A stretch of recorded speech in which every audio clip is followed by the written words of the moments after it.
Today on the Hartley Show, we're going to be talking about Heroclix, the superheroes miniature collectible game. Hiya!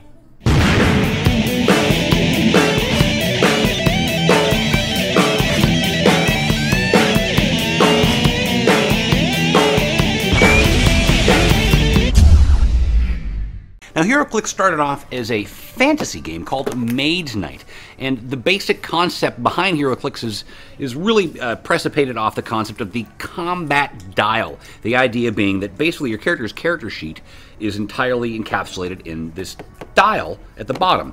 Now, as you can see, Maid's Night started off as a fantasy game, and although it was discontinued until just recently, it is making a comeback very soon. How these things work is you have a top and a bottom, and you've got statistics, as you can see all across the figure here. Attack, movement, defense, range, damage, and traits. And when your character takes damage, you click the dial like that. You can do it. So it's a neat little innovative concept. And in this particular case with the Two-Face, his coin actually even comes out. So you got a little cool coin you can flip and stuff like that. Now, obviously, the game is a superhero miniatures game, but it does actually branch out into other types of genres as well. As I pointed out, it started off Maid's Night, a fantasy genre. Two versions of the Star Trek game. You've got the version with the ships that does actually work with the regular game, and the actual characters like, you know, Spock and Kirk and Uhuru and all those types of characters. And they recently put out some Lord of the Rings stuff as well. You've got this starter set that comes with a map, the rule books, dice, and even these horde tokens, I believe, are in the game somewhere. I might be wrong on that. This was a pretty cool set. You got the big crazy monster and all that stuff. You got the meat and gristle of Heroclix, all the superhero stuff. This is the latest set, Amazing Spider-Man. One of the really cool things about Amazing Spider-Man as a set is they introduced all of these, well, they shouldn't say introduced, but the sub-theme was Legion of Monsters and all mystical stuff like Brother Voodoo, Dr. Voodoo. They finally came out with the Son of Satan character. Now, one of the interesting things to point out about Heroclix is, for the most part, when a set comes out, generally it's released like this as a booster set, which is to say you get 5 figures in a booster pack. I think it costs just over 10 bucks, usually about 12 bucks or so. And so, of course, you got the other format here, what they call the countertop display, the individual packs. You can see here it's for sale at $2.99 each. Now, this is... They do use the same sculpts for these smaller sets, but they, of course, have different stats. Sometimes better, sometimes worse. Now, of course, you've got other formats as well in putting the set out. And what you've got over here is one of my favorite formats, actually my favorite format currently, other than the Fast Forces set, where you know exactly what you're getting. 6 figures, usually map, dice as well. This set, the Batman Streets of Gotham, they have, and they also did this for the Avengers set called, it was based off the Avengers movie set, or off the Avengers movie.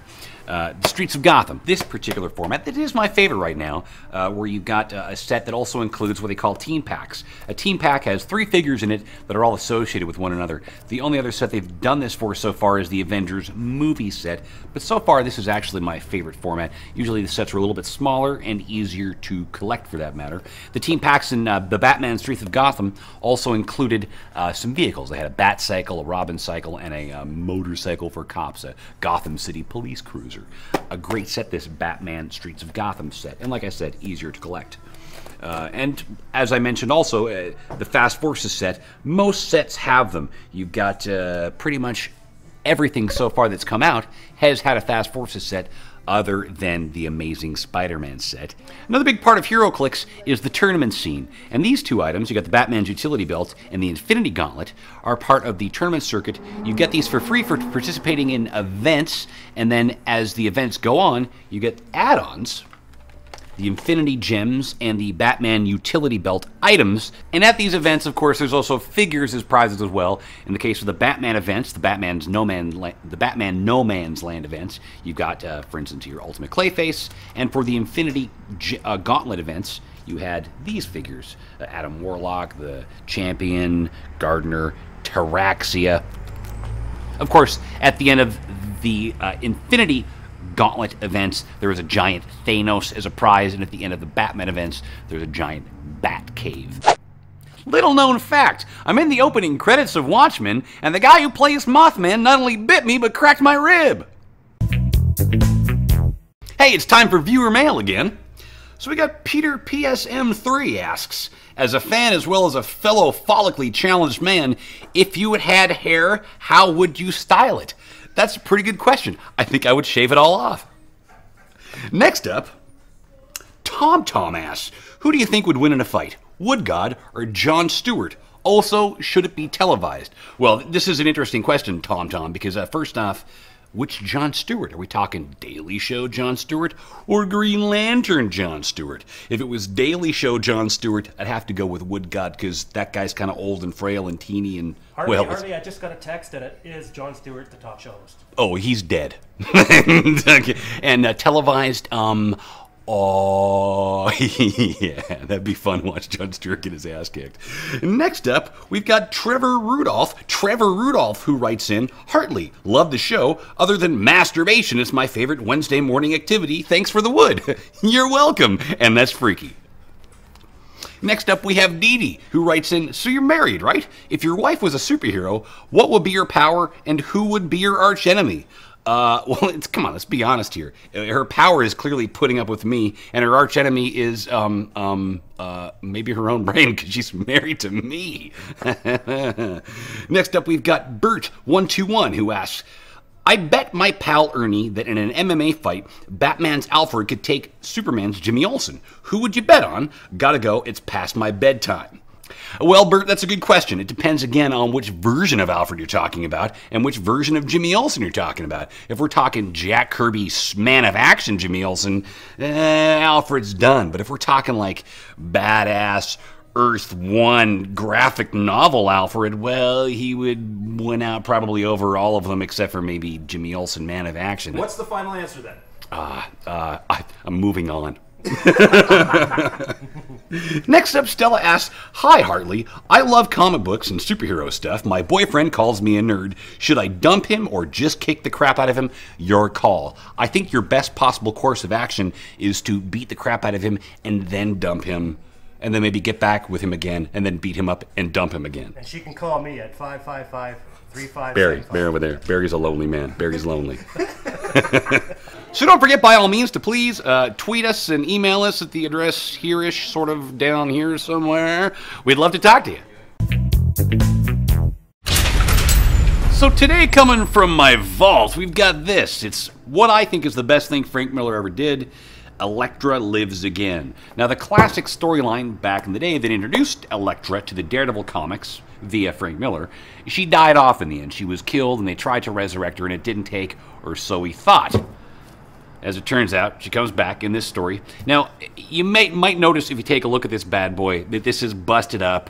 I've never kept this in a protective sleeve. I don't know why.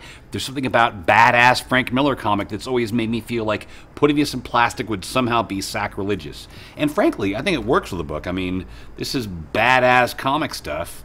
A little dusted up dust jacket, you know, kind of appropriate. So I'll just give you a quick look at this bad boy, because I think this is, like I say, I think by far his best art he's ever produced, Miller. And this is, of course, with his usual color collaborator, Lynn Varley. There are so many great moments in this comic that just blow my mind. To this day, I just can't get enough of looking at this. Absolutely beautiful, beautiful moments. This is one of my favorite scenes in the whole comic here, when he goes to a grave. He's all tripping balls. And, man, there's so many cool little moments, like right here, where he jumps through a wire, and you see the snow that he's passed through is still in the air, suspended. Man, so many unbelievably cool moments in this comic. I believe this has been reprinted in a trade paperback format as well. But, man, just the coolest damn thing. Nobody did Daredevil like Frank Miller. This is the guy who recreated the entire concept. He made him a ninja and all this stuff. He made Bullseye 100 times cooler. And, I mean, he's the guy who created Elektra. It's one of the reasons that Frank Miller took the comic industry by storm was things like this, frankly. But, like I say, I don't think he's ever produced anything art-wise nearly as cool as this. Right after he did this, he moved on to doing the Sin City stuff as well. An entirely different form of art. But if you love Frank Miller and you don't have this, you need to buy this comic book. From my vault, hey! Little known fact, She-Hulk is played by ex-wrestler Chyna in the porn adaptation of the Avengers movie.